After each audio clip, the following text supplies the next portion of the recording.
Hi, my name is Elaine, and I teach early childhood. For this project, I joined with two of my wonderful colleagues, Heather in grade 5 and Jen in grade 3. We wanted to bring technology and real-world applications to our math curriculum. After watching the TED Talk, Teaching for Perplexity by Dan Meyer, we were inspired to transform the way we deliver our math curriculum. We wanted to enrich what we were doing here. Dan believes that the kinds of math work that students should be engaged in should be reflective of real-world problems that need math to figure them out. Also, the problems should be perplexing. They need have enough challenge to keep the students engaged, but also be meaningful and for them to have critical thinking behind them. Using technology, we find there's often a disconnect between the skills that are learned in class and real-world applications. One of our goals of this project is to help students make this connection. I don't know, I have to keep working and thinking. Rico used her fingers to figure it out. That's one way you can think about it. Drawing people is one way. Girl, boy, girl, girl. Tiny people. Girl, boy, girl, boy, girl, boy. Tiny girl, boy, girl, boy. That's the baby. The boy is the main. Boy, that's a boy. Okay, how can you show your work? Boy, girl. Here is a girl. It's a boy. Boy.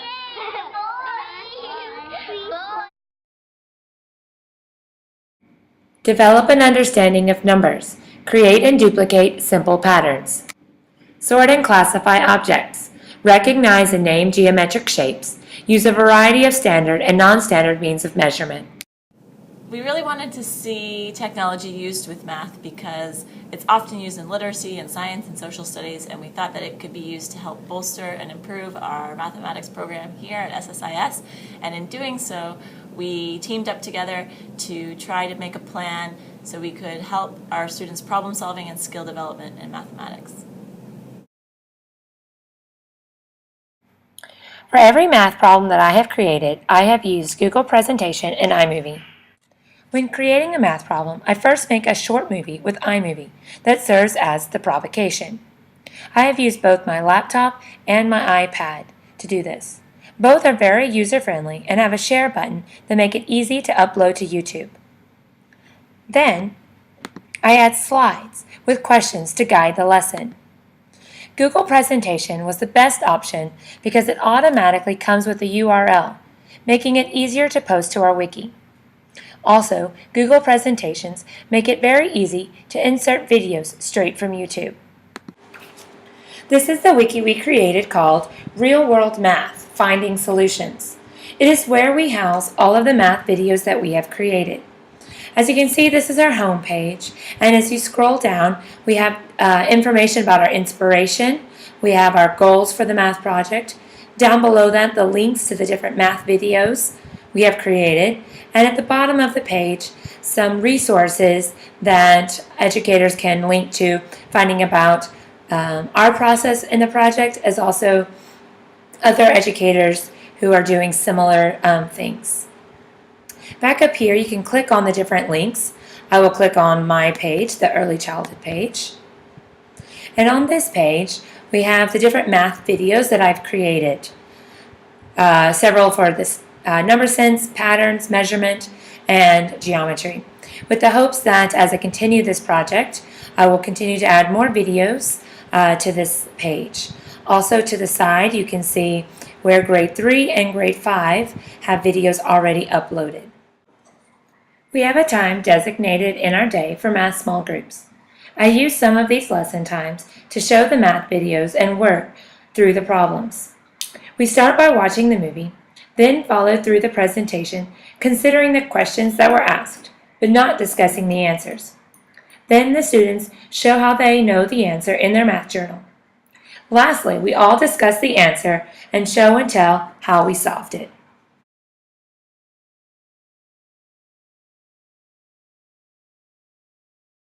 Yes. Yes. Yes, I did. Yes. Yes? No. It was really nice. Did y'all like doing that math problem? Yes. Yes. Why did you like it? Because it was so fun. Okay, why did you like it? And I Say one. And I like drawing. You like the drawing? So fun. And Teresa, why did you like it? A drawing. You like the drawing?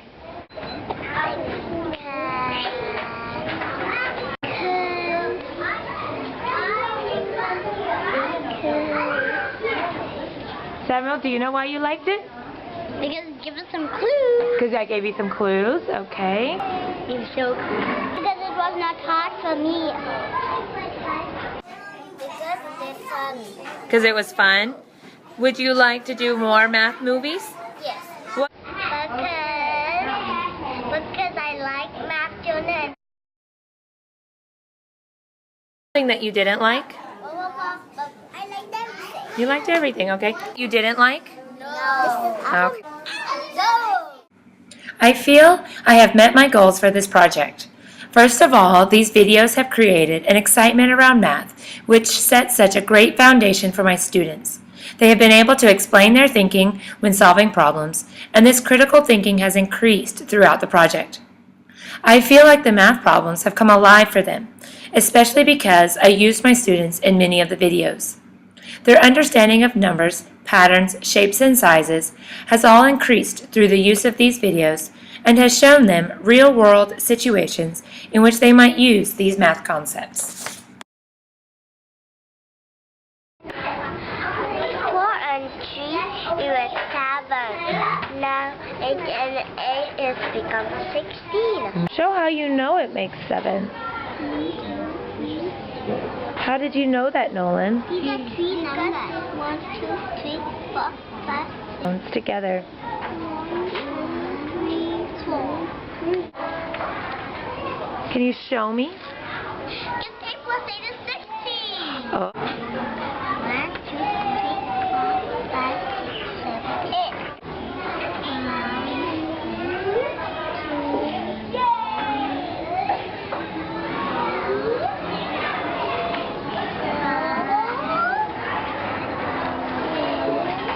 Can you tell me about the math problem we just did? How do you know if they can share? If Hardy have 3, if Booker have 4, will be 7. Is that enough? No! If Hardy have 8, if Booker you have 8, will be 16. Is that enough? Yes! How many will each person get? 1. Boy, girl is 9 to 10. I definitely learned to choose wisely the content I use for a math problem. My soccer video did not go so well because I overestimated how much they knew and understood about scoring in soccer. My other videos went much better because they had more background knowledge on the subject. On Google+, I shared several blog posts about my videos and reflections, as well as begun to spread the word about our wiki. I received several positive comments from followers on Google+. I also tweeted about the project and shared it with my coworkers in EC. When I watched the videos, it was really interesting for me to see how open-ended they were, and I really appreciated how they were provocations with questions that could really be open to a lot of differentiation. People could take it really far or answer a basic question, and it could also lend itself to cross-curricular exploration. And I think that it would be a great intro or provocation to a math lesson. So I would use it with my students. And I thought for me it was a great example of how we in the early years can use technology, not always the kids actually being on it or playing a game, but you showed how technology can be used to better understand a problem. And I like that part of it, where they could see something, then go and show what they were thinking. I really like the egg, the Humpty Dumpty, because you can make a mess at home. Because we know that when you do it in the classroom, it can be, the focus could be on, wow, the broken egg, and not the actual math thinking. So I really liked the Humpty Dumpty one was my favorite. One of my greatest learnings in this course has been the power of social media. Creating my own personal learning network will help ensure that I am continually learning and growing professionally. This project gave me an opportunity to give back to the PLN that I have created and learned so much from. I've experienced the joy of sharing my work with others and being part of a community of learners. I feel this project meets the definition of redefinition because not only has it transformed the way I deliver the math curriculum to my students, but also because it can be shared with educators all over the world. Together we can team up to make math more meaningful, engaging, perplexing, as well as develop in students more higher critical thinking skills that are much needed for the 21st century.